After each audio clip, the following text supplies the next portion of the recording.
in Celtics history, Let's as well go. as he is one of the leaders in voting this year for the All-Star game, which we'll talk about.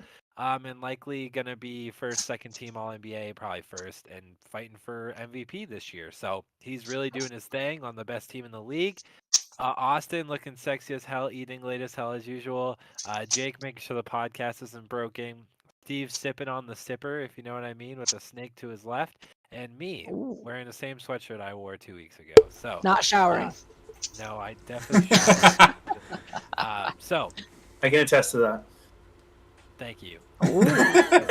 Ooh. Anyways, moving on into this. So we're gonna go ahead and talk a lot about this this week. We're gonna be talking about the All-Star information. We're also gonna be talking about, which will start with the NFL, both Wild Card Weekend recap as well as the divisional round, and then we'll talk about some other miscellaneous things that may come up.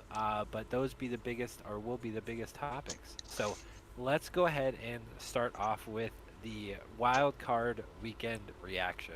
And I I want to start off with we as a group in our selected thing I think went 4 for 6. I think that's Something like correct. that. It was Uh, close. I know was personally, I went close. 5 of 6. I was I 4 for 6 because didn't I we went pick the 4 for Vikings? 6. You picked Vikings and Tampa to win. Yeah, so I think those are the only two we got wrong. Well, we didn't pick the Jags, did we? Hold on. Yeah, let's- we did. I'm almost certain. I know I said it. Andrew, you said Jags, didn't you? I said Jags, and I think Justin did, so I think we went Jags. Okay. Yeah, so I'm pretty sure we four went for- Jags. 4 for 6, which isn't Hold bad. up. I have the photo of it. Thank you. Please. We did choose the Jags. We got the whole entire AFC right. Yep. Lovely. But we got the NFC wrong with the Vikings and the Buccaneers. Makes sense. I would like to clarify that although I did not choose the Jags, I did choose the Cowboys, and I thought it'd be an easy game for them. It was, and I was right about that. That's fair. I was surprised. However, I did also lose a big fat rack on the old Vikings, because God forbid I choose the Giants when they win and don't choose the Giants when they lose. So, God forbid that it would work out the way. So, we'll do a quick reaction. We'll do the AFC first because it was a little bit easier. Let's talk about the Bills and Miami game. So, for me, Crazy. it was a bit of a surprise. It was so close at halftime. However, the fact that the Bills did a lot better in the second half, even though Miami kind of kept it relatively close, it's about what I expected. So, I figured there's a lot of emotions. They might start out slow. They definitely did start out slow, but it was close at halftime, and by the end of the game, the Bills did look like the better team. I mean, Go ahead, Steve. go ahead, Steve. Yeah, go ahead. Thank you. I mean, honestly, I gotta say with the Bills, I mean, the concern I have with the Bills is because Josh Allen, if he goes on, he's very similar to Patrick Mahomes, where if they start turning the ball over, it's gonna be a lot. So, I mean, he threw? I think it was at least 2 interceptions in that game, and I believe there was even a fumble that was taken for a touchdown. I want to believe. I have to double check, but Yeah. those are 3 costly turnovers. And I mean, I'll get into this with the Bengals a little bit, but realistically, a difference of a quarterback very much could be the difference why Buffalo is actually even moving on, considering you have Tua, who's a better ball distributing, to both Hill and Waddle in that game. I mean, Buffalo, unfortunately, I think Kansas City is taking an easy breath, considering how. I have to interject there. Oh yeah. Watching Skylar Thompson, I did watch the game. He made several decent passes to Waddle and Hill, which they had dropped in the first half. Like, if they had caught them, I think they would have had a lot of yards after catch, and it would have just been a completely different game if they had caught those balls in the beginning of the first half. I think it would have been a total different outcome, but it really just showed that the Dolphins receivers weren't fully there that day, and it just kind of was really not their day. Like, they really just did not want to be there, the receiving core, and it was just think? It kind of seemed like it, because it was just Mhm. oh, this is our third quarterback. we want Tua. It's like, what do you Didn't want from expect him? What do you Also, expect? No. He's got I a mean, freaking head injury. Honestly, no. I mean, I think it was just one of those days where, I mean, a couple of those drops were tough catches. Like there was one that Jalen Waddle dropped. It was a deep throw. Chest. No, I It know was it. right on his chest. Yeah, but the defender's in his face. He got his hand in there. It wasn't like there was no defense. No, Hill was open. I'm talking. several times. I'm talking about Times I'm talking about the one to Waddle down the sideline where there was a receiver and they called it a drop, but it didn't. Oh, So yeah. honestly, my reaction to this game is give all credit to the Dolphins for keeping it close and playing a good game against a team that was in a much better situation. I mean, you got your third string quarterback out there. Skylar Thompson played incredibly well, mind you. I don't think his stat line really showed. First game. I don't think his stat line really showed that. Like, he had 2 picks. One of them wasn't his fault. His completion percentage wasn't what it should be because of those drops you're talking about, Andrew. But I'm going to give all credit to the Dolphins for being keeping it close. But it also makes me worry about the Bills moving forward. Because if the Dolphins with a third-string quarterback can keep it close, who else? Like, they got the Bengals next week. It's not... That is a Bengals, and if you and- get past the Bengals, it's the Chiefs. Like, what do you want? Right. Like, you got Hey, two of the hey! next Don't best discredit teams. Duval just yet. Oh, I'm just saying. No, I'm just saying. I pretty much think. Well, didn't the Chiefs play the Jags this season? At some Already point, know. probably. particularly close. Yeah. Jags are a Like, different team I mean, now. this is different. This Okay. is a different team. Austin, Like that you could be want going to in. talk about But- the existing matchup we were talking about. But like, just give credit to the Dolphins. Like, they kept it close. They played a very good defensive game. They confused Josh Allen more than a couple times, and they had a really good scheme. Is it Mike McDaniel? Why am I want to say? Mike Yeah, McDaniel. Mike McDaniel. Mike McDaniel had a really good game plan, especially on offense. They kept it close. Give Mike McDaniel his credit. And for those Dolphins fans calling for his job, take a chill pill. Take a chill pill. No, I actually think he yeah. outcoached McDermott, honestly, in my personal opinion. But It was Austin, do you want to add anything to that matchup? I do want to say, one, I don't agree with your take, Nick, on them starting slow. It wasn't like they were losing at half, because they weren't. They were losing 17-14. No. I'm pretty sure that Miami was up. No, the Bengals. No, it was the other way around. Yeah, It was it was 20 to 17. It was 20-17 at the end of it because of the Yeah. fact that they had scored 2 unanswered touchdown drives, and they had the field goal in the first quarter at the end of the first quarter, and then they scored 2 unanswered, and then Allen was like, "You left me too much time on the clock. I'm gonna go score. We're gonna go score and take the lead into the first half." But it also has to do with that.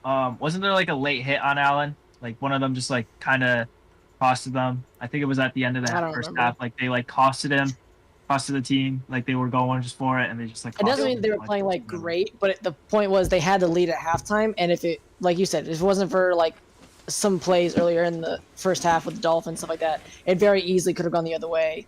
Obviously, it was a 3-point game, so no matter what. But it wasn't, to me, it wasn't like, oh yeah, okay, the Bills started slow and the Dolphins were up 21 at half, and then the Bills chased them Chargers. down. Yeah, we're gonna talk about that. Yeah, But right. the We're gonna point get to be that at the end of the day, like in my mind, the Bills should have been up 35-7 at half. Right, but that's the point to me. Exactly. Is So that, they started off slow. In my opinion, no, I don't think they're it not started going slow. I nearly don't as think they're hard going as to be they able to probably should go. have.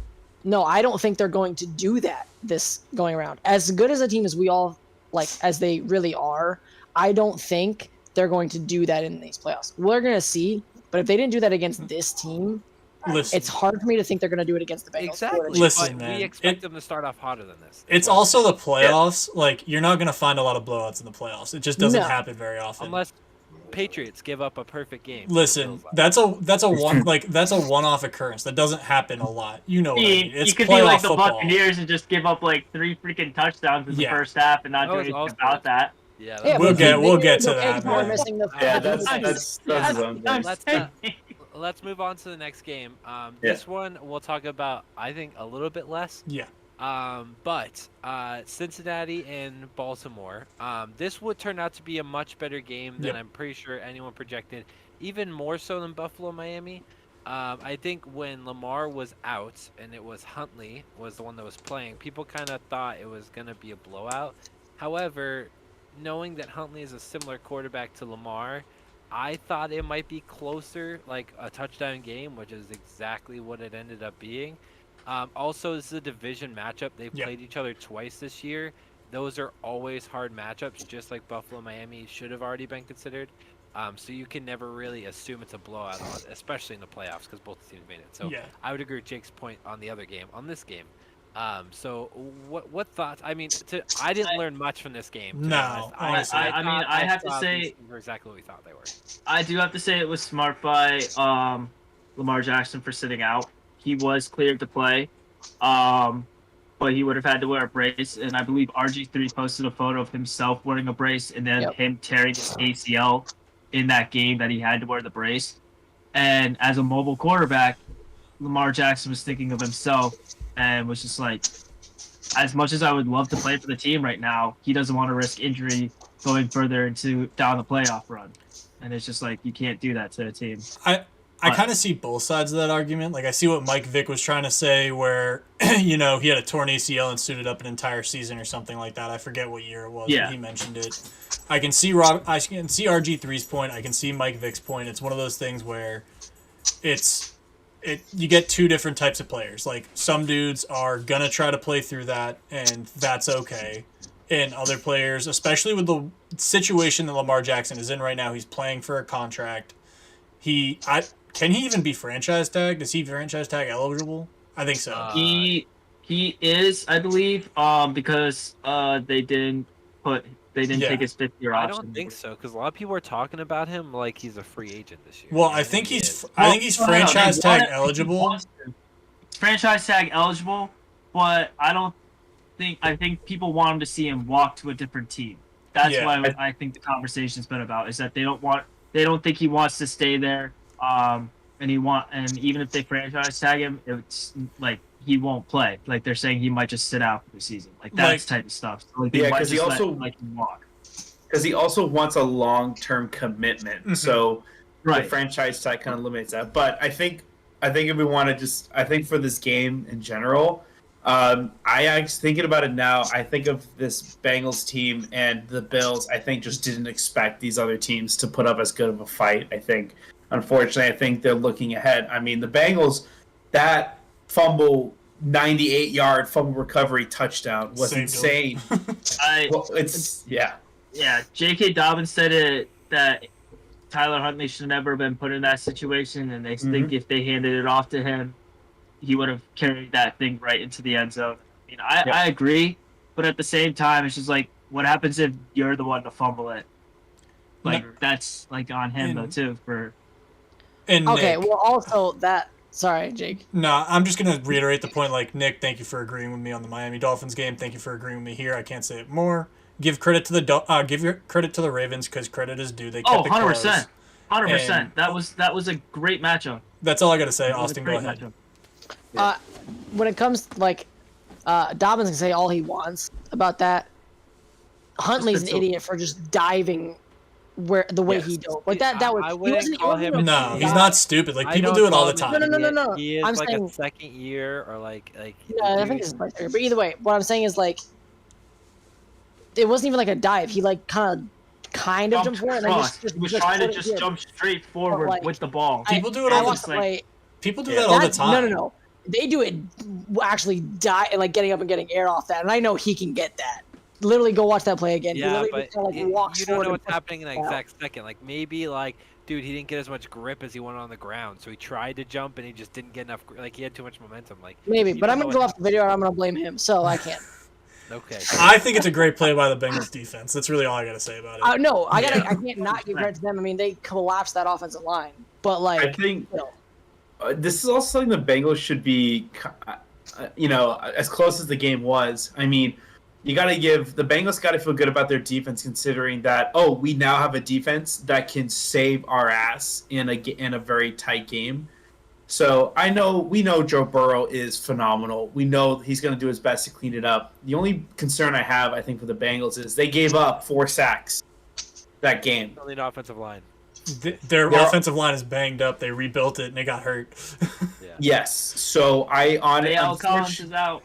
Yeah, I mean, granted, the Bengals went to Super Bowl last year with the worst offensive line, but I think the Bengals are going to have to claw their way, I think, unfortunately, considering that if Joe Burrow doesn't have as much time to throw, he's going to be taking more shots. And I think a game against Buffalo with that pass rush, because they got, 6 sacks in that game, something ridiculous.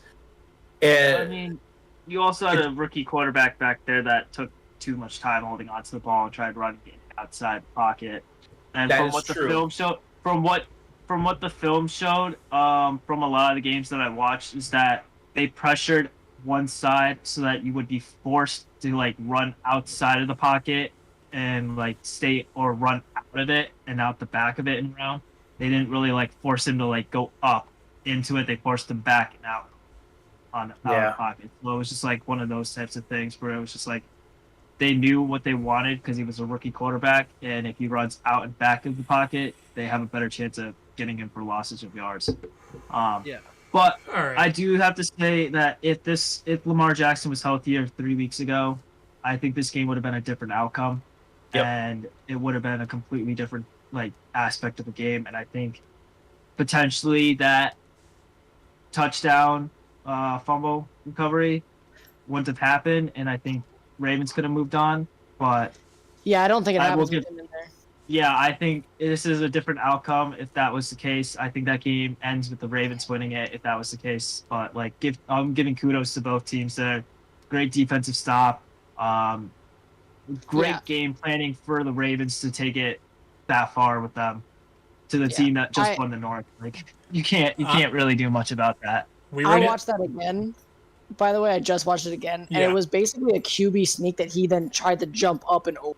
Right. Like he it wasn't should have even just he was ready to under. grab it, and then I saw them move forward, and then he jumps up, and not even jump, he just kind of goes up with it. It was a weird. I don't know if that's what they meant for him to do. I It's don't just know. weird. I don't It's a know. weird It's kinda play. It's just fine. it was a weird play, but it looked like the offensive line almost looked like they were just still standing upwards, so it wasn't allowing him to drive forward and underneath them because the Totally D line weird kind play. of just Anyways, stood we up. can move on to. I'm ready to talk about the chart. I'm ready to talk about the Chargers Jags. One game for too long, right? Because you got lots. We got stuff to do. Yeah. So, yes, we can talk about it. I realized watching it back, there's not a lot to talk about. No, there's not. There's Just really bad one collapse. sentence. There's one sentence from that game that I want to talk about, and it's the fact that Joe Staley should be fired. Brandon Because- Staley. Yes. Brandon. I don't care. I don't even want to know his name. I don't ever know his name. Choke artist. Brandon Staley needs to be fired, and it's not just because of the offense putting up all but 3 of their points in the first half. It's not because the defense gave up all but 6 points there, or all of their points but 7 in the second half. Yep. It is a complete turnaround. It's the opposite of Bill Belichick. That dude flips it around and he had the best. The Patriots, as mediocre as they were, had the best third quarter team in the whole league this year. That is the opposite of what Brandon Staley brought to this game. They got blown out in the third quarter and the fourth quarter. T-Law and the Jags played a fantastic second half, an awful first half. And from that alone, it is on the coach to, after 1 touchdown, get him in the game. After 2 touchdowns, figure out why they're not already in it. And after 3, and now it's only 1 score game, figure something out, bro. Honestly, Also, Steve, can I just real quick? I'm gonna be go for it, one go for it. sentence. The only thing I've got to say about this game is the Chargers were up by fucking 30, and they ran the ball. I think Austin Eckler had 6 touches total in the second half. They ran the ball a total of 7 times in the second half. You've Didn't got learn from the Falcons. if you've got a third, you're up 27-7 at halftime. Your game plan coming out should be run the ball as much as possible, drain the clock. Don't go one-dimensional, but you can't. I think they threw it 32 times. They ran 39 plays in the second half, and they threw 32 times and only ran 7. Yep. Are you serious? That's elementary. That's Yeah. that's coaching 101. Rex Ryan, And- I heard Rex Ryan say it, and honestly, I've never agreed with Rex Ryan in my entire life, and I was like, you hit the nail on the head. It's elementary. I hated it. Put Sean, I mean- put Sean Payne in there. They win the Super Bowl next year, I swear to God. Oh, Sean Payton won the Super Bowl. But I'm just also- gonna say this: insert that Homer Simpson meme, but with Brandon Staley's face. going into the bush, and then Fading out away. coming Matt Ryan, and then insert it coming back in with Matt Ryan's face on it, biggest choker of them all. No, my you got goodness. what was the Robert Quinn? Ryan Quinn? Who was the coach then? Dan Quinn. Dan Quinn. Robert Dan Quinn. Dan Quinn. And Oh, Steve, yeah. Steve, go ahead, buddy. Yeah. Oh, I mean, what's even worse too is the Chargers didn't commit a single turnover in the second half. That's yeah. That is, you don't commit a turnover in the second half, and you throw over 30 times. So you should have ran the ball. You just can't lose a lead like that and not be on the hot seat. I mean, look at Jeff Saturday. He gave up 33 points. Why? Because an incompetent coach who couldn't manage the game. And clearly, the Chargers head coach, you commit no turnovers and you lose, and you get outscored, what is it, 28? It was 24-3 in the second half or something like that. They lost the game 31-30. So yes, I would Yep. say 20. That- That's right. So yeah, 20. It was 27-7 at half. So I- 24-3. Herbert So yeah, deserves better. yes, he does, and I've been telling Mhm. people that, including Kyle, all year. And he's not here to defend himself, although he seems to be on the same page as us. That game was on Brandon Staley. No, that's not on Justin Herbert at all. No. The dude literally had a fantastic first half. Although I guess you're right, he could have made a couple passes in the second half. It shouldn't be on him to win that game alone, and that's why they're not a complete team yet. Right. I'm gonna give kudos to Asante Samuel Jr. Oh, who he got went two off. interceptions. Who got 2 interceptions off of Great. T-Law.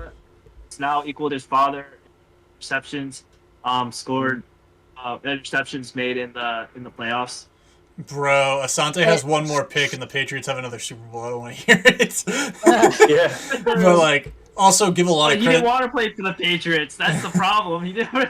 He Also- literally said Not to in go an down- interview, I don't want to play for the Patriots. And not to go down the Sorry, rabbit, Dad. not to go down the rabbit hole, but like, give T-Law some credit for coming back, like throwing 4 he had picks in the 4. first half. Like, Look, Oh yeah. And he's Give undefeated T-Law- on Saturdays. And Still. I also- he's still undefeated on Saturdays. I also told y'all that Doug Peterson is a better coach than Brandon Staley, so that I'm just gonna let that sit. I'm I mean, ready to nobody move fought on. you on that point, by the way, just to clarify. Nobody fought you on that point. In fact, I would agree that the one Super Bowl he has was masterfully coached, and that's the Yes. reason why. That man So- is the calmest human being I've ever seen. His team's down 27. He's just like, we We're got it. talking about Bill Belichick, by the way. Let's chill out. Yeah. Okay, let's talk about the most obvious game of the weekend. This is the game that went as this game should have gone. San Francisco versus Seattle. Yeah. They were tied at half, essentially tied at half, just like the Chargers and the Jags, except the better team actually pulled ahead and won the game. And the 49ers. Is there really anything to talk about other than No. Brock Purdy looked pretty good? Like Big cock Brock. is in the game. Big cock Brock. All I'm saying is, Big Jack Brock. I think Purdy is going to be able to play. Obviously, it's not going to be as easy as it was against Seahawks. Not the most elite team. They're good. They're decent. Geno Smith found a new career out there in Seattle.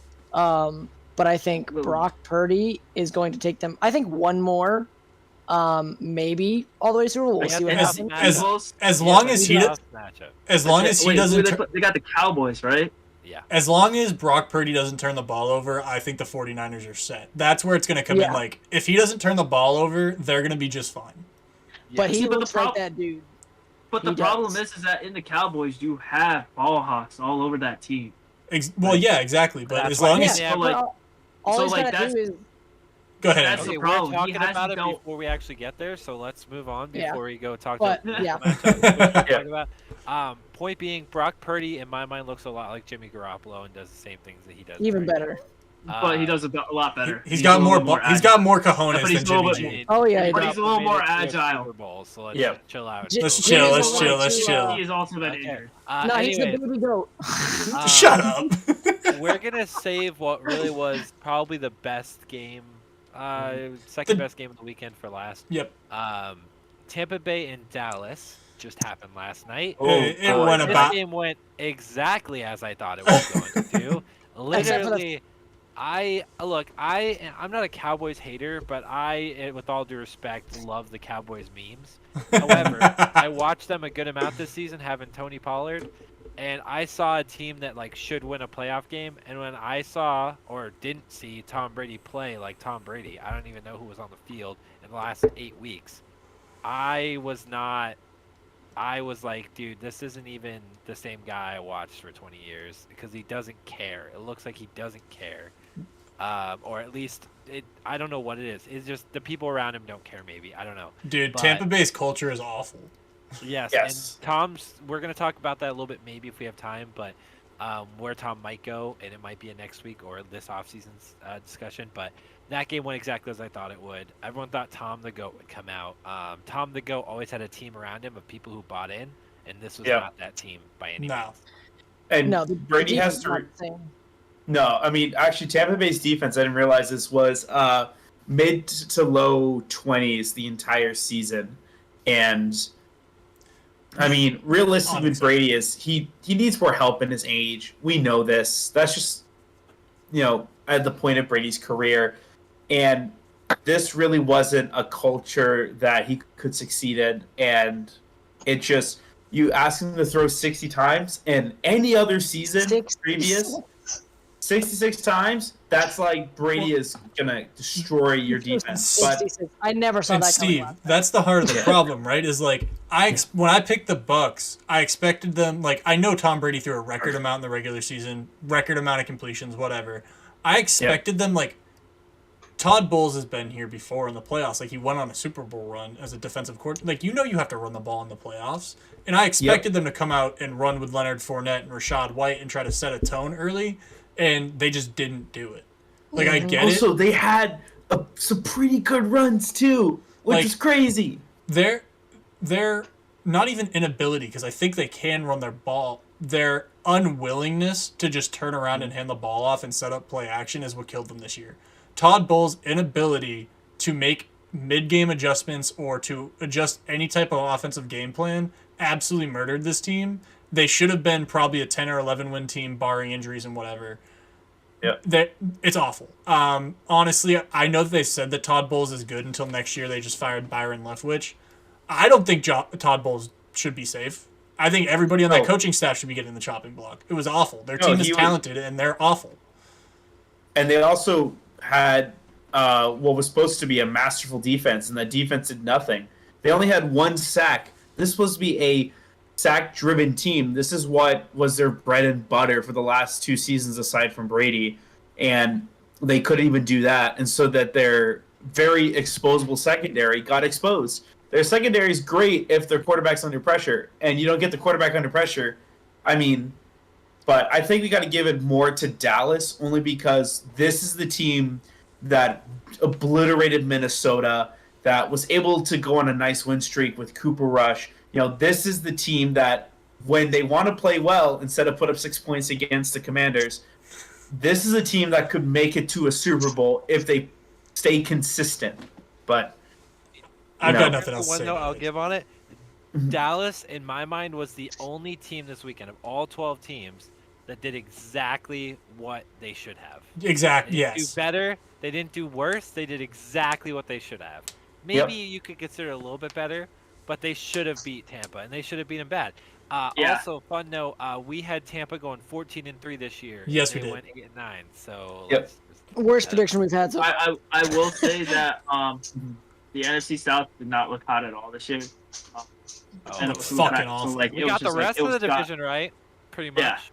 Yeah. Fucking awful. But I will Seattle give picked credits to the Cowboys and them pulling off that Peyton Manning bootleg run into the end zone.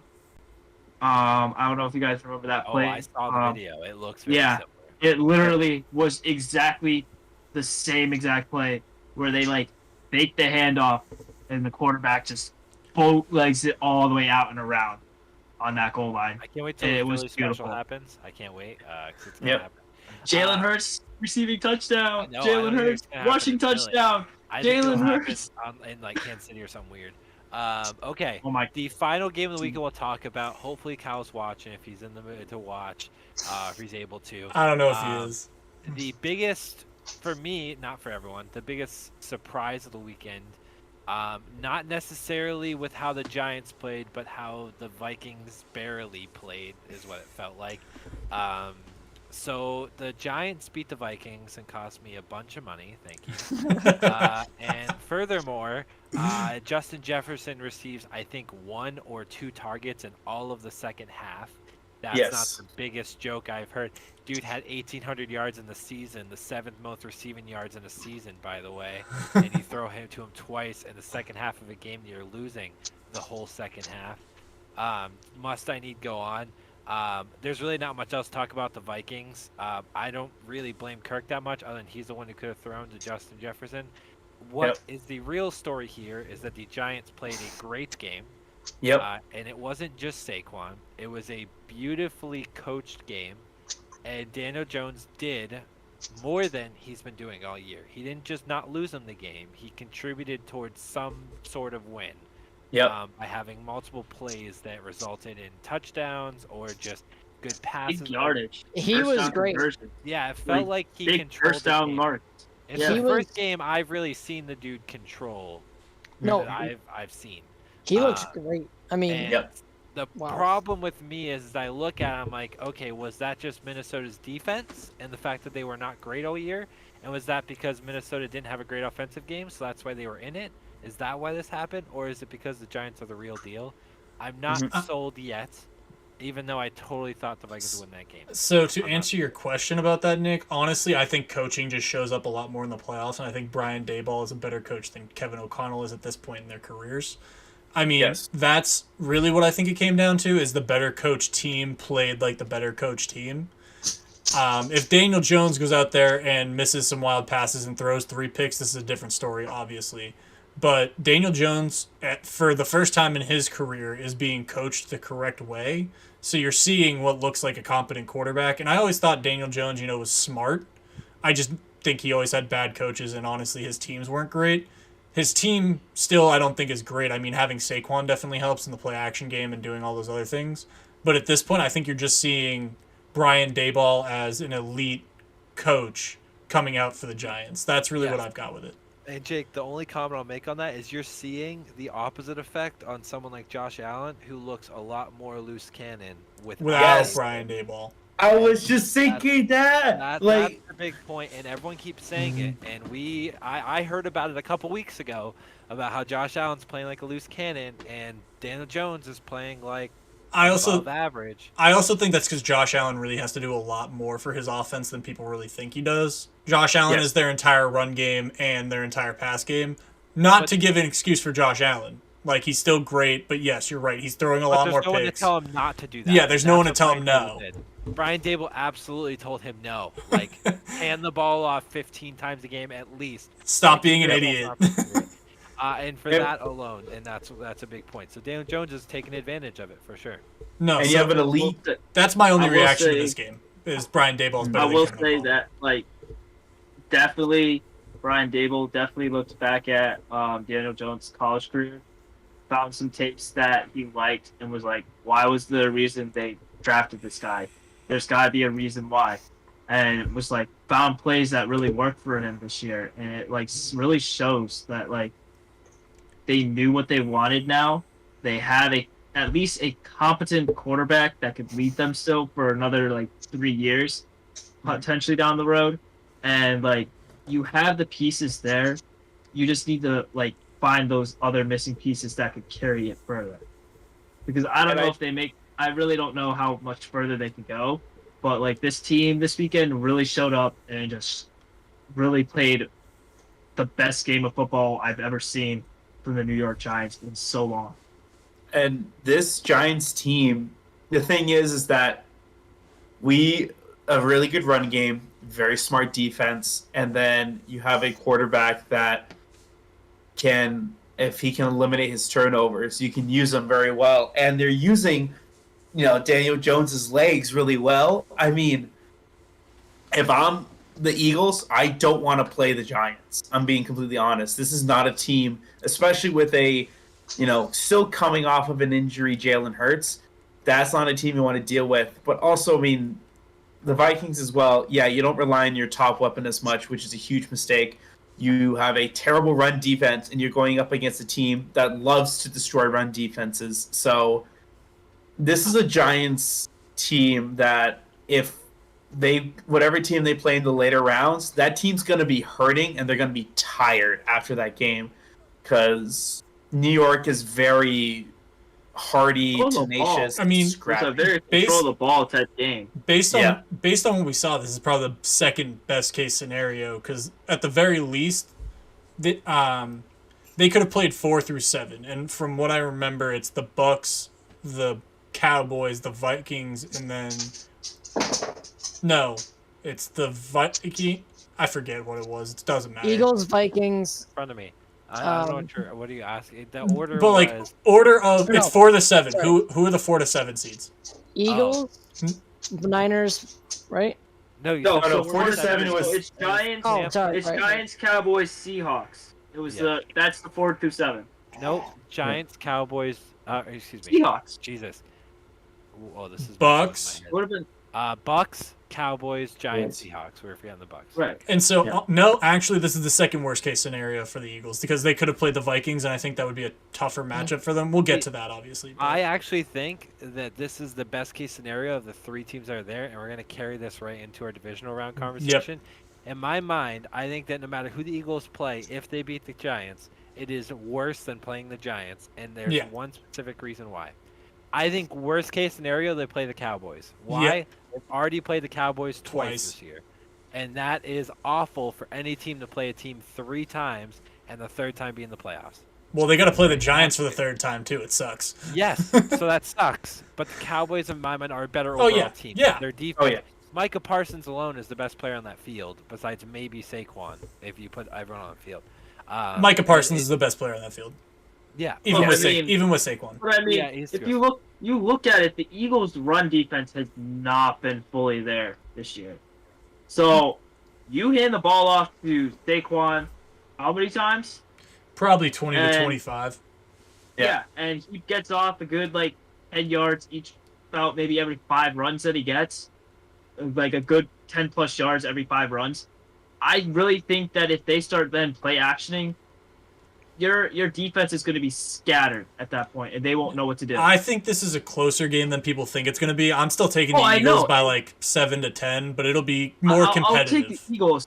I'll take the Eagles, but it's just that the Giants will utilize their run game because they know the Eagles don't have a run defense, and you're going to utilize it a lot more in this situation because they brought in how many defensive tackles to try to be the more power up front.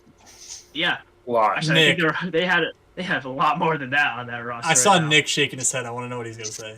Well, I would say 2 or 3. My thing is, I agree with the point that Saquon is the win condition. Yeah, he Saquon is. Jones' legs. That is the win condition. But Daniel Jones can't be the one to run 27 times a game, right? Oh, I That's know. Saquon. So Saquon is the win condition in my mind. And he would have to run for almost 200 yards, if not more. Not because of the Giants. If the Giants have a great offensive game, in my mind, that is not even close to a guarantee that they win this game. Because the Eagles' offense has been one of the most explosive all year.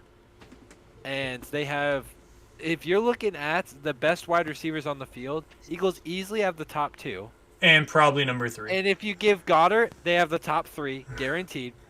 And I don't even know the third person on their depth chart. They might have the top 4. Now, honestly, my biggest It's Quez Watkins. concern with this game is what Jalen Hurts are we going to see.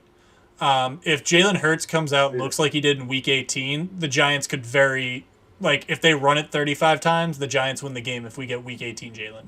Again, I'm going to take the Eagles by a touchdown, but that's really, I'm concerned about what we see out of Jalen Hurts this week. I'm going to be watching.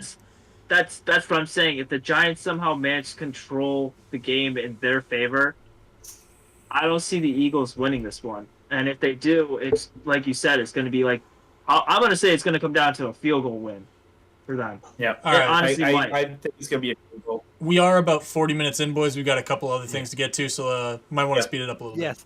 So yeah, I would say so that game. I think we're kind of back and forth. It all Saquon's the win is what we all agree on. Yeah, Saquon's the win condition.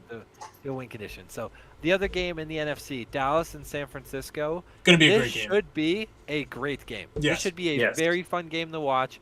If you had, I would say Jimmy Garoppolo or Trey Lance, in my opinion, this would be a better, more in favor of San Francisco game, only because they played the whole season, not because of Brock Purdy. Because he's still only played 5 games. I wouldn't say Trey Lance is an X factor though. Brock Purdy is so, in my opinion, Brock Purdy, which I'm not saying anything about how him being bad or anything. Right now, it is so statistically improbable that he continues to have over 115 QBR. Brock every Purdy might be the goddamn luckiest game. man alive. It is so statistically improbable. He has 5 of those in a row as his first 5 starts. One of them in the playoffs. That he has a 6 against a better team. The only thing I have to say about this game is, again, if Brock Purdy doesn't turn the ball over, and he might be in the best situation in all of football with Kyle Shanahan and all those weapons. Yep. Never mind the fact that they added Christian McCaffrey. But, like, I'm going to go with the 49ers. Like, the win condition is Brock Purdy doesn't turn the ball over. That's it. That's the only win condition. Jimmy G is still healthy. So, give me a Purdy that is a little bit. He went 18 for 30 for 330 yards and 3 touchdowns. 4 touchdowns. Like, okay, I don't think he's gonna do that against, Dallas. 49ers are fully healthy, right? Like, there's no. But I mean, if you take out like Garoppolo, which I'm not counting him because I believe in Purdy right now. So like, I don't care about Garoppolo right now, and if they need him, they can bring him in. But Purdy, if he plays with a sound mind and like just doesn't get like shaken by that defense, which still has holes. Like, it has Parsons and other stuff, but like Diggs gets burned very easily because he gets too ball happy. Yeah. Yeah, but So, I think that's the matchup of the game is Debo and Diggs. That's really the matchup. Yeah. Then you have Ayuk. Right, and Ayuk come underneath. If Ayuk was wide open, how many times against the Seahawks? Wide open because they went and double covered Devo. How many times? You're talking about 2 different teams, though. The Cowboys' defense is better than the Seahawks. You know what's really bad? Go. This game, I have this inner feeling that if there's a game where Diggs is going to show off as the ball hawk that he can be, it's going to be this game. Yes. And he's going to have like 2 picks, 1 pick six, and it's just he's going to be in Brock Purdy's head. And it's only because he's aggressive, and I don't think there's a single Seattle corner that's nearly as aggressive as Trayvon Diggs is. I would put Tariq Woolen up there. He's aggressive. He's not Trayvon Diggs, don't get me wrong, but Tariq Woolen is aggressive. Trayvon Diggs had 7 interceptions last year? 8. Like he had 11 interceptions last year. He had some gross number of interceptions last year. 11. Multiple interceptions games. For that reason alone, he can pop off like that at any point. He can. And he's going to do it. It's against a rookie quarterback who is playing too good to be true. But I think Shanahan's going to be in his ear saying, I want you to pay attention to what Diggs is doing because he's going to want to be all over.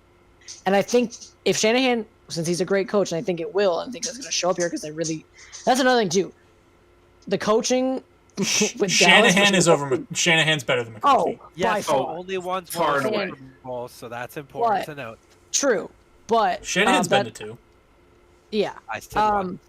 2. He was the offensive coordinator of the Falcons. Right. That's not a good tick on his resume. But my big thing is Purdy just needs to, even if he has 1, I think it's okay. But I think if they double Debo, and even if they don't double him because they have Brandon Ayuk, and you still have Kittle. CMC. You have CMC on the check down. There's your problem. No reason.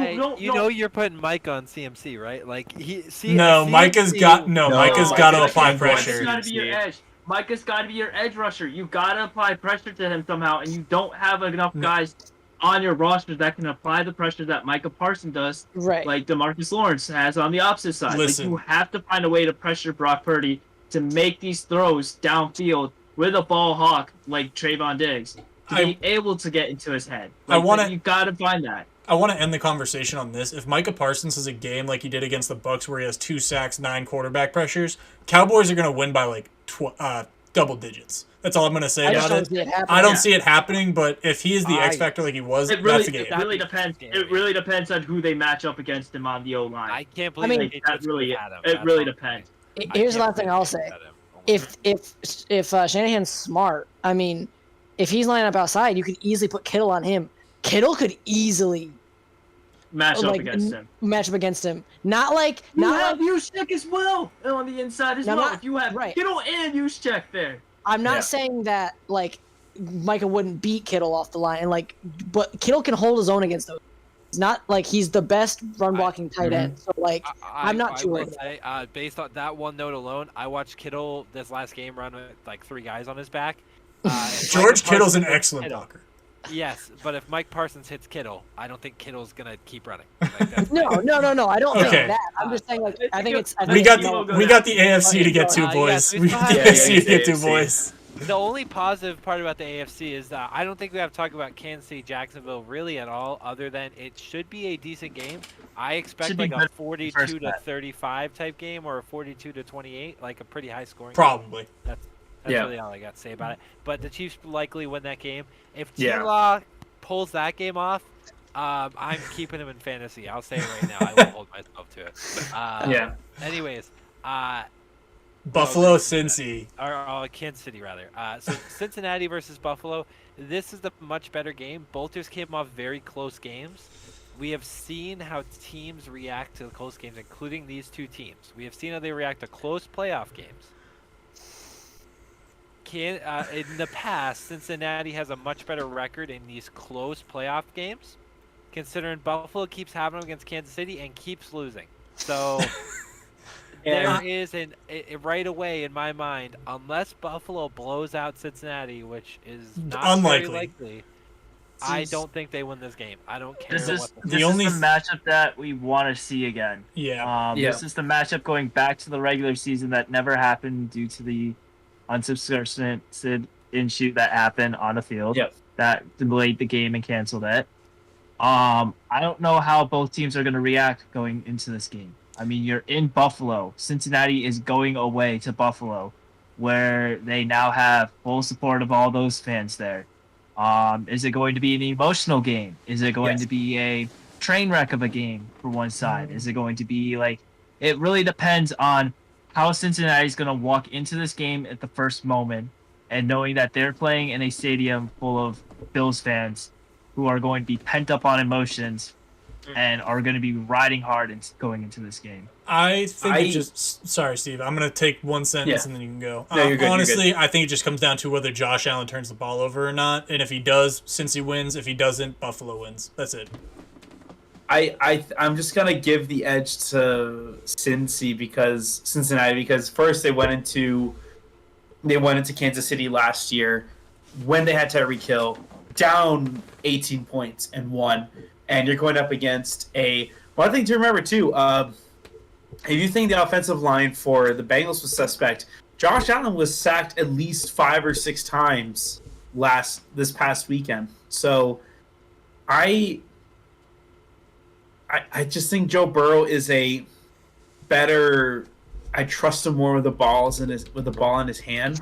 Only, I know that word choice, but Josh Allen, I just think has gotten reckless, and I just think Joe Burrow definitely has a better pocket presence, and I think it's either going to be close or Cincinnati might have a decent, might have a dominance over this game, only because I just think Josh Allen's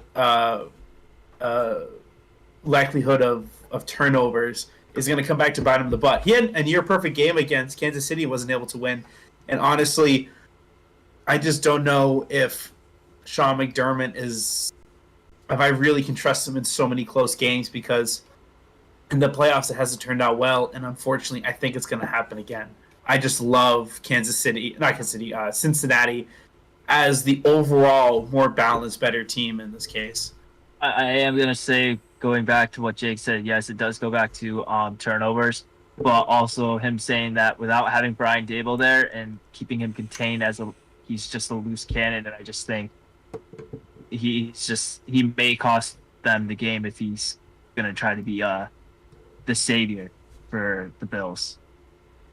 I think that's really what it's gonna come down to, is if he tries to be more of the savior for the game and becomes too much of a loose cannon, I think he costs you the game. And I think because even though like the Bengals defense secondary isn't like top of the line, has the top corners in the league sort of situation, Eli Apple's gonna pick off Josh Allen a couple times, and you have Chidobe Awuzie, I think, and like you got Jesse Bates, Trey Flowers, and all of them in the backfield. Like you gotta control yourself. Like you gotta control yourself in this game. They will pick you off if they see the opportunity to. Yeah. Okay, great. So that's kind of stops our talks there. We do have another football topic. We're going to touch briefly on the NHL and NBA All-Star voting. The NBA All-Star voting is currently going on. The next wave that they'll give an update is actually in 2 days, so we might only touch on it. And then when Kyle comes back next week, we might touch on the NHL as well, but then we'll fully hit those next week because I know we're going to talk a lot about that. But for now, I want to very, very briefly talk about the Patriots coaching situation. It has already been released that the Patriots have moved from Matt Patricia, moved him back into the office Finally. where he belongs. Mhm. They also announced that Gerard Mayo, instead of just calling him a defensive coordinator, I don't know, maybe this is a more prominent title, they call him an assistant head coach, which is awesome. No matter what it is, I hope that he is the defensive coordinator, the guy calling the plays on defense.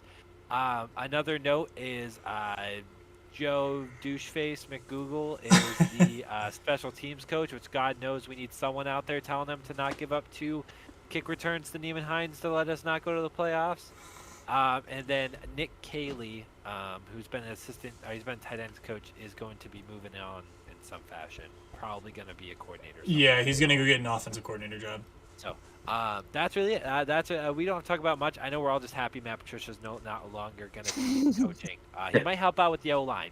Yeah, put the big man with the big men. Okay? That's fine. Okay. We'll put him in a uniform and throw him out there. That's the best he can do.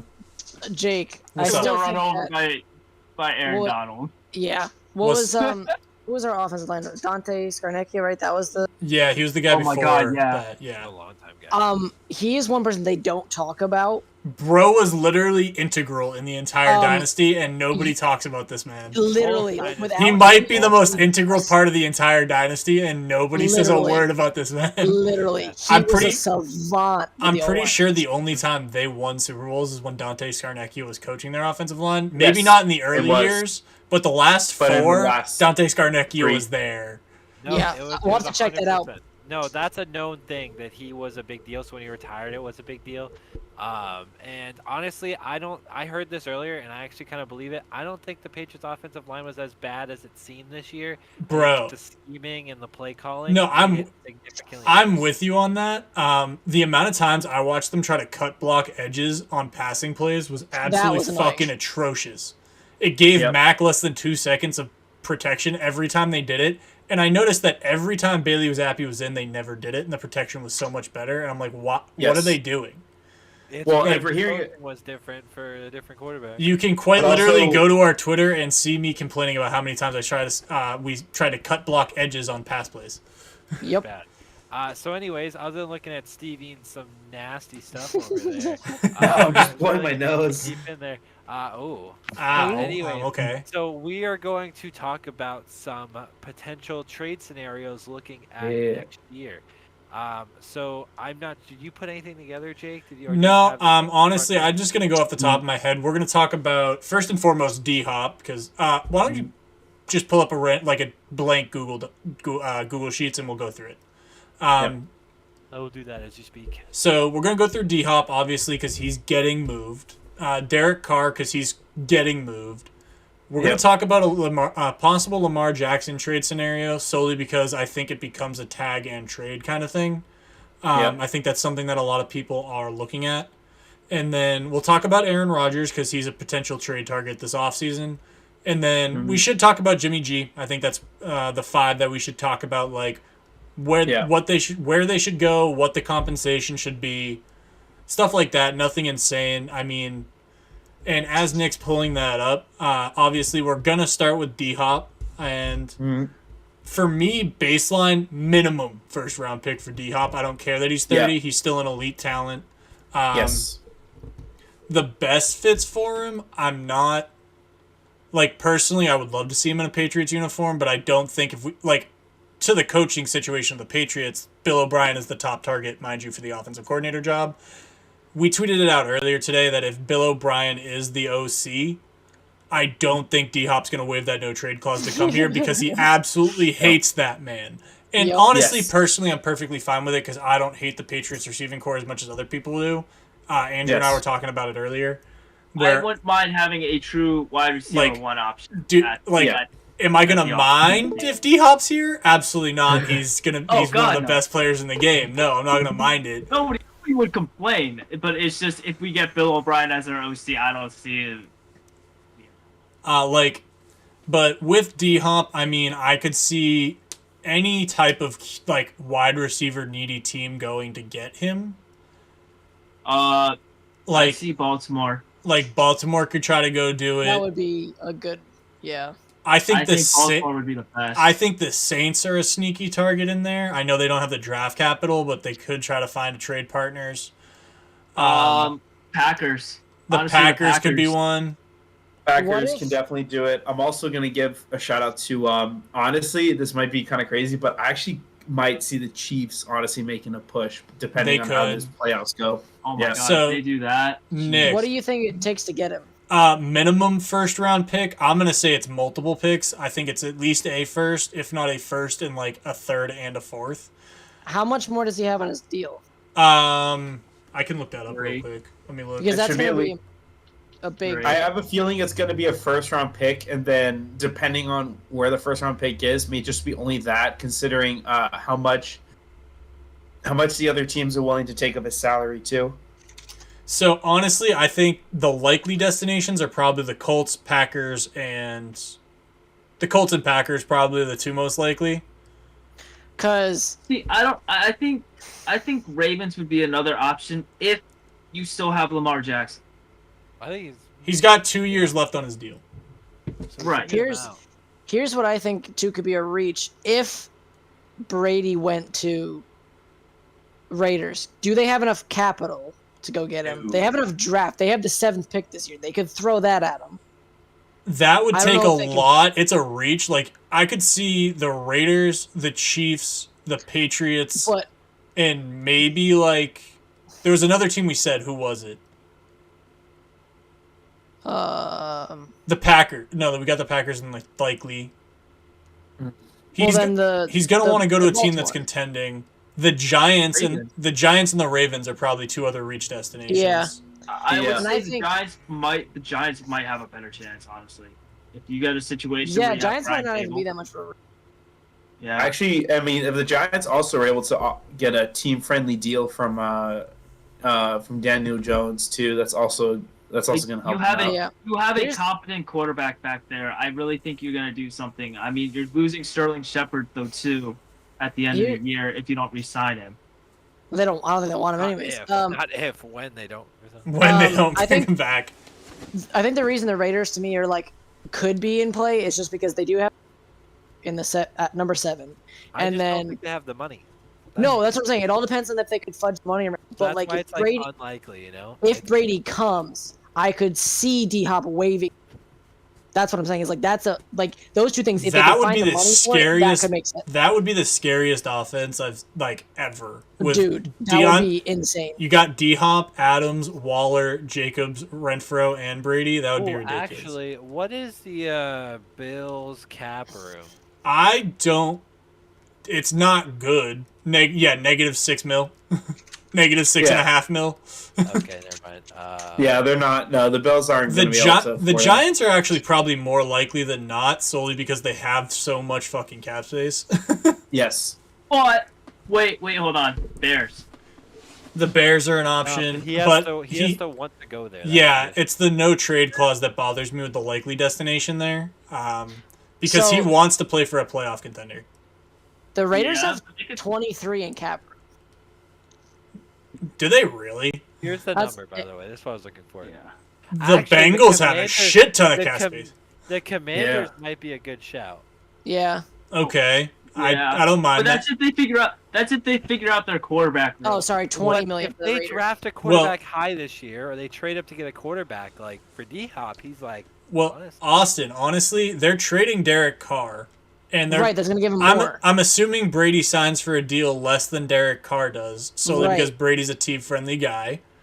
Yep. And all he That cares about right now is winning. That makes sense now.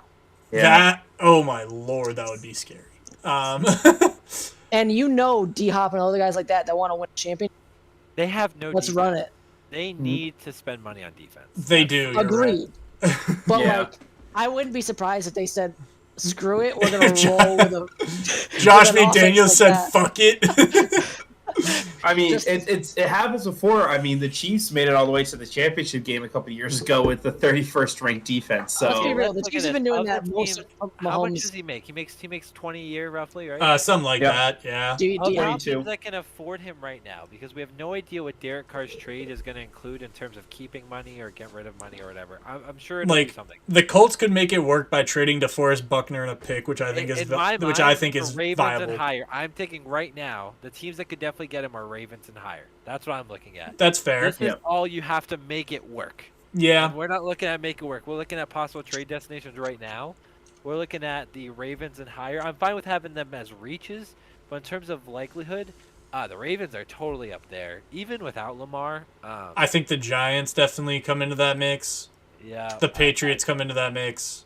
Really, any I- of these teams that could be a contender. How about that? So not the Bears, No. not the Falcons. He's making not the 20 Bengals just because they have okay. too much already. That's Not hard, yeah. Seahawks, also 'cause they have to already prepare for Jamar Chase for his payday as well. He's not going back to the Texans. So really that leaves the Commanders, the Patriots, the Giants, And the Ravens. Ravens. That's it. 4 teams. His thing to remember with the Patriots too, he does have a very good respectful relationship with Bill Belichick. So that is a coach that I'm sure he has a lot of respect for, and I like, and I think that's definitely a coach that he would want to play for, and I think the Patriots should make a push for him. I It's mean, whether or we not have a they really think- good chance. So whether or not Yeah. he thinks that he can, because Belichick's there, go, you know what, it's okay if Bill O'Brien. O'Brien's there because Belichick's there. Maybe he does that, but then again, also I feel like if I'm D-Hop, I'm looking, going, okay, do I trust like Mac Jones? Do I trust what happened? Can we move forward being a better offense? Because if I'm looking at it here now, I don't know what they're gonna be. Well, also, I Mac mean- Jones had a 6-week strike during the season where he had the highest yards per attempt. So the one thing I'll also say too, D-Hop can definitely, since he has a no trade clause, he could definitely say, "Hey, Belichick," he could definitely say, "I would love to be on your team, but maybe somebody other than Bill O'Brien, and then maybe you can spend some money on like a Frank Reich or just poach Yeah. another offensive coordinator from another team." We also So want to I- spend 10 minutes on each of these because we have That's 4 true. more That's to true. go. Go ahead. So that would be. I feel like that's our first kind of pick. DeAndre Hopkins, multiple picks, first plus. Likely places: Colts, Packers, kind of reach-ish destinations. You got Raiders, Chiefs, Patriots, like it. Giants, Ravens. I think that's fair. I think that's Yeah. fair. Yep. All right. And then let's just go down the list so we have all the names. Yes. We're gonna start. I think Derek Carr is probably the one we start with because he's likely to be traded. Yes, Is it Yeah. like that? Is that what it's spelled? it's Derek. Oh yeah, it's the regular way. My bad. Then you have probably Aaron Rodgers, Lamar, Jimmy G, and I would like to talk about Kyler, but if we don't want to talk, I think you've got to put in. I think Kyler, not Trey for Lance, Kyler because he just tore his potentially. ACL. I don't think they're going to Mhm. trade him when he's on this injury. I don't think we can. I don't think we can include Trey Lance. I mean, this is the big names that are like these guys are most likely Yeah, I getting guess traded that's or fair. like Whose susceptible. last name? Whose last And the name? 49ers have to try I said to keep, Kyler for the last one, but they might not trade him, so we I don't know, have to talk dude. about I it. really think they're gonna move Trey Lance this offseason. If Purdy does, if he wins another playoff game, I think I just don't care about Trey Lance enough to talk about him. Not gonna lie to you. Yeah, me too. Fair. Also because they spent a lot of draft capital to get him, so I think they're going to try to forcibly try to keep him as long as they can. So they don't look I like think he fools. still holds like capital if you want to trade him. I mean, Austin, your camera's No, he frozen. doesn't. Oh, I'm frozen again. Dang it. Yeah, okay, I'm not giving Okay. up any more than maybe a third I'm round trying pick to for think Lance. about one thing real quick. Who is a lower end team that might be willing to trade someone who's really like good? On the team? So honestly, I mean, Oh, I know one. I think this is completely realistic. Alvin Kamara. Oh, Okay, yeah. I'm fine with that. Yep. I don't know. I'm thinking about like top tier team or top tier players on bad teams. I don't think the Adam Rams- Thielen. Adam Thielen. Yes, there's Yeah. been speculations that Adam Thielen could be traded to open up more cap space for next season for the Vikings. THI, is it EI? Yeah. Okay. So let's Yeah. talk about Derek Carr. I actually think the most likely landing spot is the Colts. Yes. I think it's almost a guarantee. For the Colts, it is next one over. Oh, sorry. Honestly, that's probably the best bet, and that's going to take DeForest Buckner and their first round pick, almost guaranteed. Solely because I think obviously, like we said, the Raiders need defensive help. And the reach destinations, I mean, you've got like Tampa Bay. I think the Jets are another likely destination, so you can put Colts, Jets in the Yes. likelies. Yeah, Jets. I'm going to say Colts, Jets, and I think for reach, I would throw Miami in there. I will definitely throw Miami. And I think Yeah. He has been talked about. And I mean, I think that's really the four teams in the market for Derek Carr. Yes. I don't know if anybody else has any opinion on that, but I think those are the four teams. I think for the let's go back to the list of teams by any chance. I just want to see if there's any that jog my interest. One I see. Where are they? Actually, there's one. If we're talking trades, I feel like we might be able to put Arizona. If Yes. they're looking to trade Kyler and they're just looking for an overhaul, why not take a quarterback that's quite literally the opposite of Kyler? And I guarantee you, Derek does not play that much Call of Derek Duty. Carr trade. D-Hop for Derek Carr and some extra pieces on either side. Yeah. See, that that would be good for both teams. I mean, we'll see A what happens. blockbuster trade like that would be really good. and then they trade Kyler somewhere. Wait, this could be kind of gross. They trade Kyler for some gross wide receiver somewhere. What's I mean- crazy is too, I think every team at some point will field one of these calls, with the exception of maybe like teams that are static quarterback. But I definitely think Arizona is definitely thinking about it. Who is Arizona's running back right now? I'm trying to think. James Conner. Conner. They could even trade Kyler for like Alvin Kamara or something. Listen, Yes. there's a lot of things you could do with Kyler, but Mhm. we're not sure he's going to trade him. I mean, No. I don't Alvin expect. Kamara's a more likely trade. Yeah. Than, just because of Yeah. that situation. They don't use him like. Honest, oh, I do think that's probably the best situation for Derek Carr. What we have up there, any one of those five, the Colts and Jets being the most likely. With Aaron Rodgers, I don't think you get as much as you think. no, I No. think you get a first and maybe like a young talent, Yes. like a first and like young pieces. I think the Packers are about to go into rebuild mode. I don't think it's going to be anything like absolutely nuts. I don't think it's like the Matt Stafford deal from a few years ago where Matt Stafford was only like 32. Aaron Rodgers is 38. You're probably getting a 1 or 2 year rental, and you're going to have to build the rest of your team after that. Yep. The likely destinations for Aaron Rodgers, I mean, we've seen the Jets go after Brett Favre in his old age before. Mm-hmm. I think that's a Not likely Tampa. spot. Tampa can't because they don't have the cap space for him. They could move some pieces around. I don't think that's. I think that's a reach destination. I don't think that's a likely. Carolina might be more likely. I think that's a good one. I think honestly, I also think that Miami is definitely considering it as well, only because also for development. I mean, Aaron Rodgers being a mentor for Tua while he's still recovering off of very serious concussions, I think wouldn't be it. I think And to be fair, Nick. Tua's Sorry, go ahead. Austin. career might be coming like 2-0. I hate to say that, but like with what he's had this season, it's not hard for him to get hit next. You're gonna be done. Yeah. I do have to wonder what New Orleans is going to trade because they don't have their first round pick. So Yep.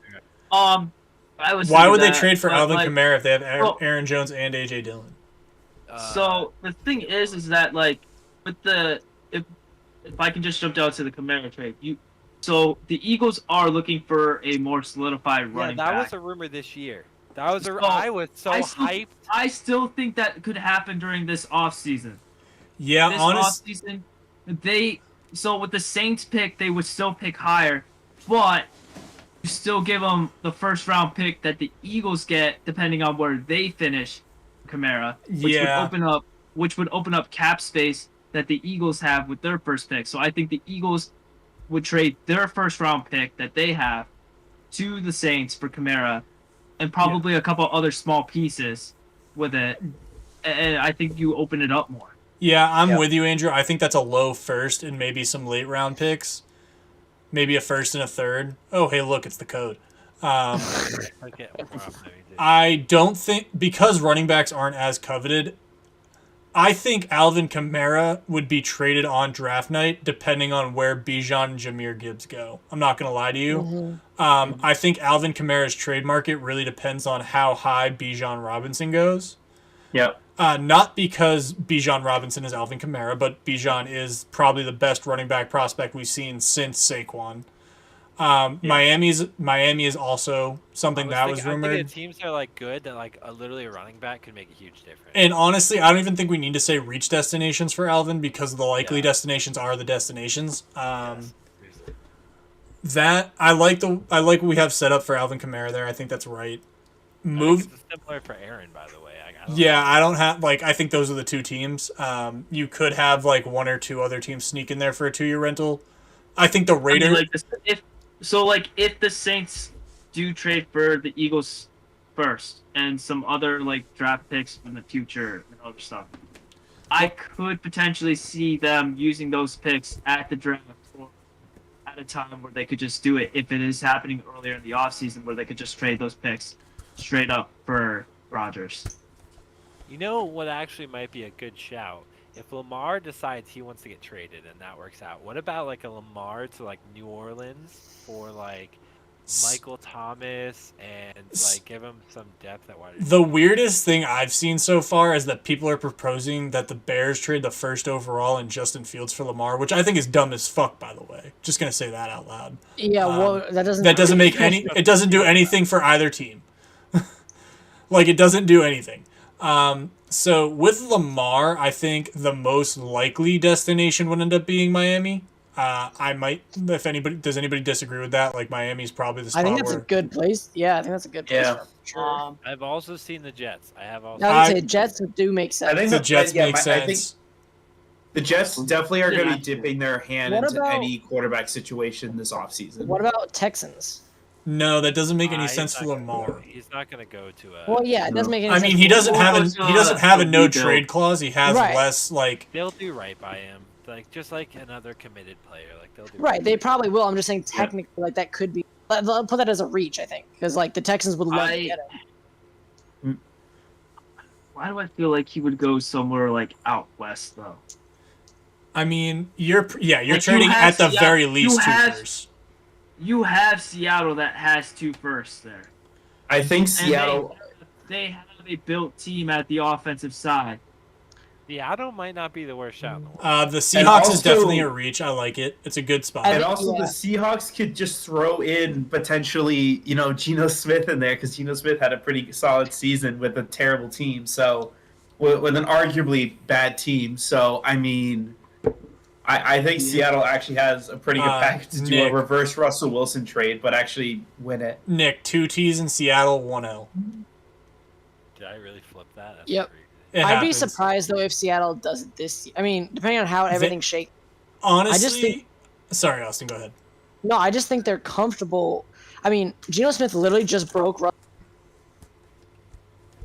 if they keep him. He had a great season. I mean, a fun stats. Yeah, but I mean, if you have a chance to go get Lamar and you flip 2 firsts and Geno, which I think is less than what the Ravens are going to look for. I think they're going to look for more, which is fine. But like, if you can do that, the Titans is a good pick. Yeah, that is. Yeah. I actually think that this is a likely one as well. Yes. I Jimmy Garoppolo. think yeah. Tampa Bay is also a likely destination for Yes. Jimmy G. Those are probably my top two. Tampa Bay, maybe the Jets. I think the Jets have to field the call for Giants. Jimmy G. I have the Giants if somehow as a backup role, but it's a reach. It's a reach if they decide to move on from Daniel Jones this offseason. Which I don't think they do, but I understand. But it's Dude, a I'm gonna reach, be so but I sad. think they could. With I'm gonna be so sad when the Jets get one of these quarterbacks and that much. Yeah. honestly, I think Garoppolo. We got what, a second? yeah, a second. I think it's a second. I think that's his trade market. Maybe the 49ers are looking for a first, but I think his market is a second. I know that they were looking for a first the last They're offseason. really. But that's why I'm saying if you were to add Trey Lance onto this, like I said, it's if you have Trey Lance who could get traded out of the 49ers if Brock Purdy does well in this next playoff game. Even if he loses and he keeps it to a close game against the Cowboys, I think you trade off Trey Lance. You get some draft capital off of them. Even if it's like a next year's first round pick, you have now 2 first round picks going into next year. If I'm the 49ers, the optics on that look awful, though. Like, looking at it from the 49ers GM perspective, moving off of Trey Lance after moving up with all those picks to get him and drafting him at third above, Mac Jones and or Justin Fields, the optics look fucking terrible. If I'm a, Oh, I know, but like, what are you I gonna don't do? agree with He's a that bust. only because if I'm Purdy does take me another game, gets me to the end. I don't care going into next season. Like that's me personally. Like I don't care. I'll roll with those guys. That guy. But no, I would too. But as the GM, like looking at it from the team perspective and looking at it from a GM's perspective and an owner perspective, you look at that and you go, "Wow, we fucked up." If that's the situation, because Trey Lance's market right now is probably a third round pick. Like I don't think I Trey don't think you get Lance. a first. Like you don't even get remotely close to a first. You might get a fourth. If you're lucky. Yeah, The problem is they have to. I think you have to. Okay, maybe you could let him Brock Purdy, but then that's even worse optics, in my opinion. If he takes you to the NFC Championship game and then you don't start him the first game, the fans are going to be on your ass. Like they're not going to be happy that the kid who took you to the NFC Championship, possibly even a Super Bowl, is the one that you That's bench the for last Trey pick Lance. of who had so much talent built around him, and was the last pick in the draft, and he's proved himself to be a starting quarterback in this league. I mean, yes, give it that he has the best options for receiving options and a whole entire offensive scheme, going into that team. But he's playing to the way you want him to be. He's like you said, Jake, he is a younger Jimmy Garoppolo, but he's a little bit more agile. He's a little bit more I can extend the play out, run it downfield if I need to. Jimmy Garoppolo is more of the sit in the pocket and I'll throw it to the right guy at the right time Listen, sort of motive. I'm not saying anything about Brock Purdy. I love Brock Purdy, the way he's played the last 6 weeks. He's been stellar, obviously. I'm just telling you from the 49ers perspective and probably the fans' perspective, because they'll be pissed if they move off Lance too. They expect Lance to be... So No, the thing is they kind of see from what I'm hearing from 49ers fans, from what I've been seeing, their feed and everything on social media, they don't want him anymore. They want Brock Purdy as a starter. Brock From what Purdy's I've been kind of seeing. taken over that spotlight. again, you draft a guy number 3 overall and he doesn't pan out, the optics just look awful. That's all I'm going to tell Yes, you. And from the front I agree. office perspective, it wouldn't make sense for them to move off Lance just yet. That's But all when I'm you saying. Yeah. When you have We a can head sit on coach this for a in while. the preseason basically say, "I'm done with this quarterback. I wish we didn't draft him this early." Well, That comes down to played the first 6 games of the season or whatever until he got He, hurt. So he I played think- the Yeah. first 2 games of the year. Anyways, point being, we could sit on this forever about the subject because really nobody knows what's going to happen with them. I kind of been piecing together a little bit about Adam Thielen here. I like everything you have about Thielen. The Yeah. problem with Thielen is that there's going to be one of 2 things are going to happen.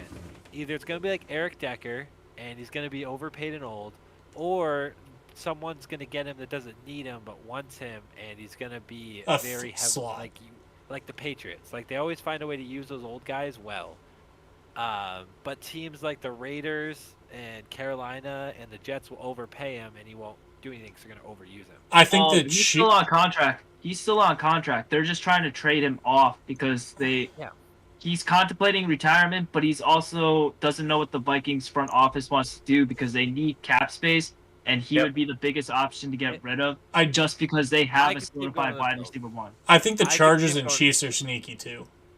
I was thinking about think them that as well. The Chargers is a good one. I'm thinking if he's the number 3 guy, I think he'll be happy. And if he's the number 3 guy, I think that he'll be able to, he'll be safer. He won't be getting hit so much. I think also the Chiefs are a really good pick. Only if other pushes for other wide receivers don't work, and if they keep Juju, I think with Mahomes as your quarterback, I think you can do like a 1-2 with with Juju and Thielen. I don't see him going to the Chiefs just because of the fact that they require a lot more speed on the outside and a lot more like vulnerability to just kind of like be ready for a ball coming at you while defenders coming in to hit you at the same time, sort of feeling. Yeah. So I don't know if the Chiefs really would look for an option like that with a 33-year-old wide receiver who's kind of nearing the end of his career and hoping for him to step up. He's more of a Patriots Jets. He wants to. He's not going to be overused. He's just going to be utilized. He's there as that veterans present to kind of build up the younger guys to kind of get them ready to go. Listen, the Chiefs is more like the Chiefs' suggestion is more they need a wide receiver. Adam Thielen still runs routes and gets open incredibly well. It's not like Adam Thielen has taken this giant drop off from where he was a few years ago. And I just don't see him best fit there. Juju's not fast. They use Juju pretty well. Kadarius Toney's not the fastest dude in the world. Still runs they don't need speed. They just need guys who can get open. And you're looking at a guy who had 70 catches for 716 yards this year and 6 touchdowns. It's a pretty steep drop off, by the way. Well, no, they've been throwing to Jay Jets. It's fine. That's what I'm saying. That's why they want to get rid of him because he had 14 his contract's going to be 20. That alone is something to be said. I said a few years ago, and that would be 2020. That would be. That's what I said. I was saying he had 14 TDs in 2020. So the 2019 season, that was before they traded away Stephon Diggs, I'm pretty sure. Yeah. And that's why his drop off there after the 2018 season, because Diggs came in as a rookie, I think, back in. Well, he was also hurt. 16, but he also but that 2019 season, Diggs also had a stellar year. That Minnesota Miracle game that happened. Then you had he had his ACL tear, right?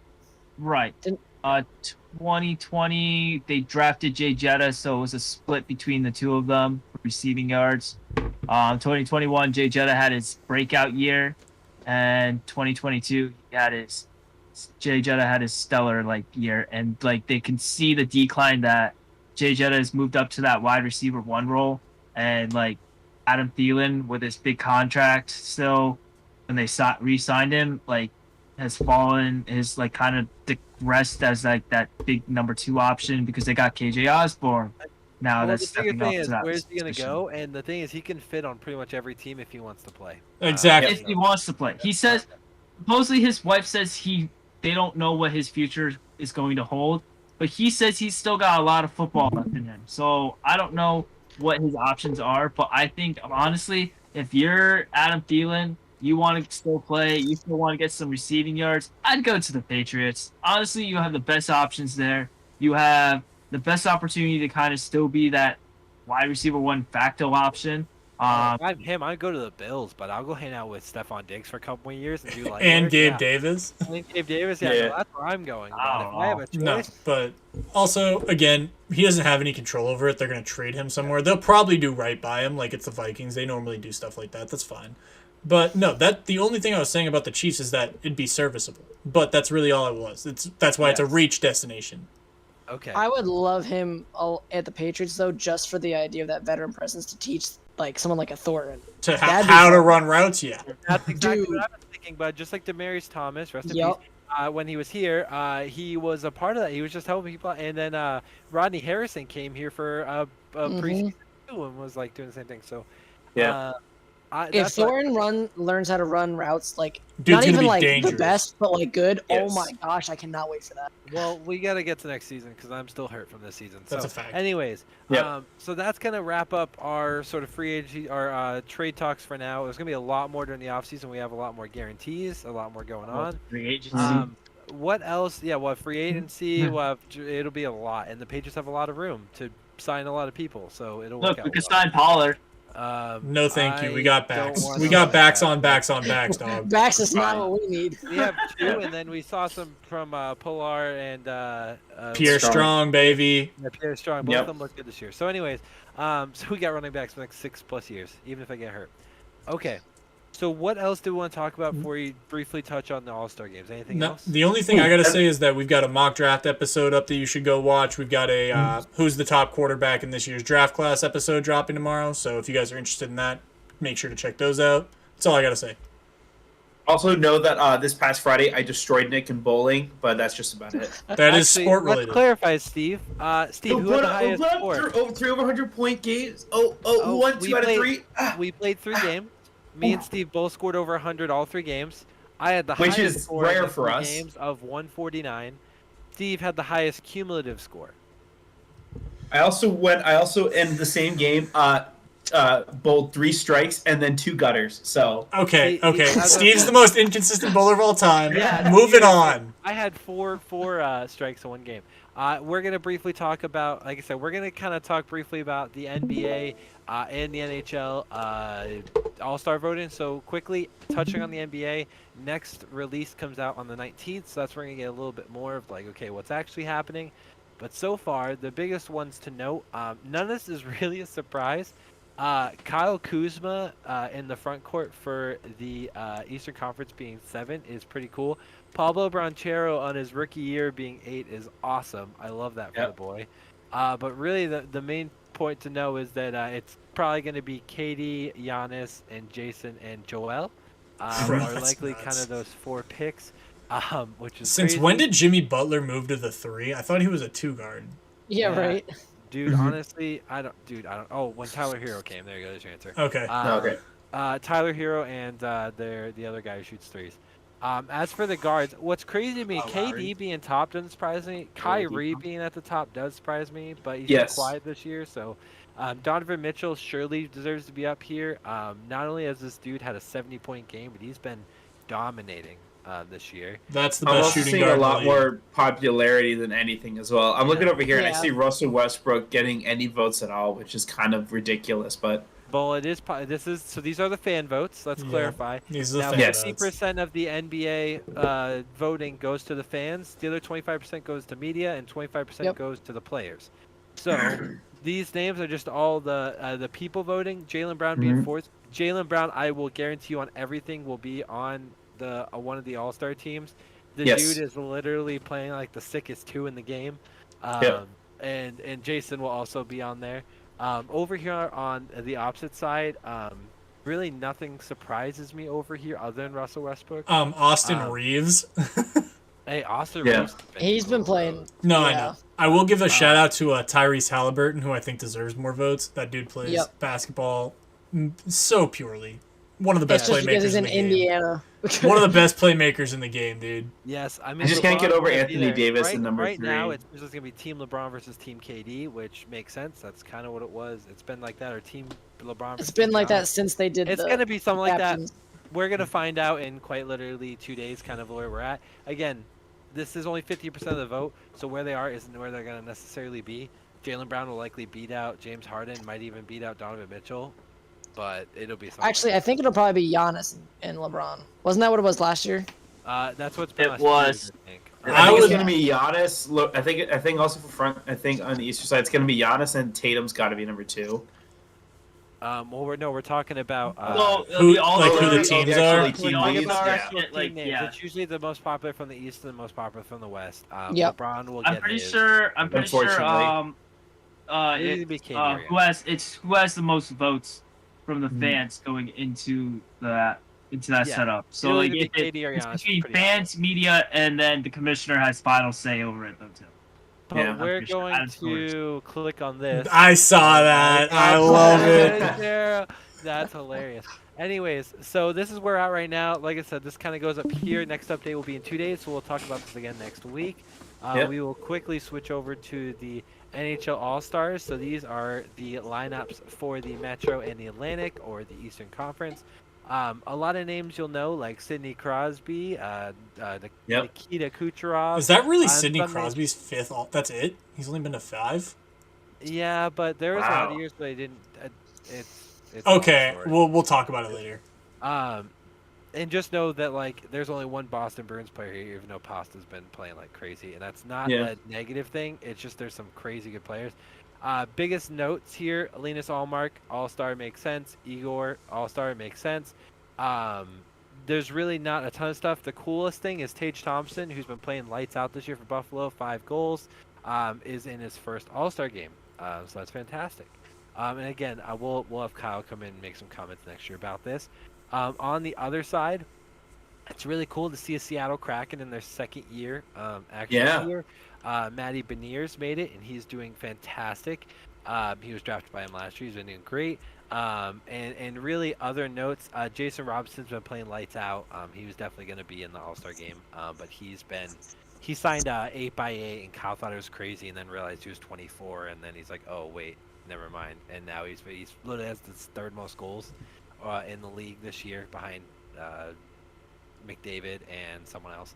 So he's been One thing I pretty- gotta say that's really cool is I love seeing Seattle doing so well despite being a brand new team, similar to our They are. the Golden I Knights. was looking at this here because I like to look at it. Seattle just beat the Bruins, by the way, which has only been Yep. done 9 times this year, and only 5 times in regulation, which they did beat them.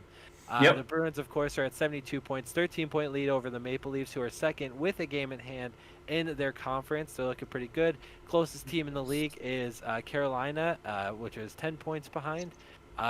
However, the Kraken, the 2 expansion teams in the last 5 years, are Yep. 1 and 2 in the Pacific Division, which is fantastic. So. Yep, good for them. Oh, fun fact, think about this. Speaking of expansions, there's a conspiracy theory going around. Well, not a conspiracy, but there's rumors going around that the NFL is looking at Europe to expand.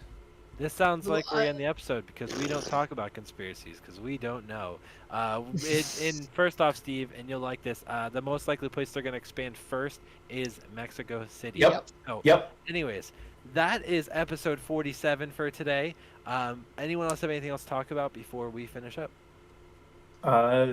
Nope. Call your mom and tell her you love her. I don't know. That's just That would be a good thing to do. I hope you all have a great rest of your week. Thank you for taking time to sit with us today for the hour and a half, whether you listen to us on YouTube, whether you listen to us on Spotify or Apple Podcasts, whether you took time to be with us. We appreciate you. We hope you have a great rest of your week, and we'll see you next week. Make sure to go check out the socials.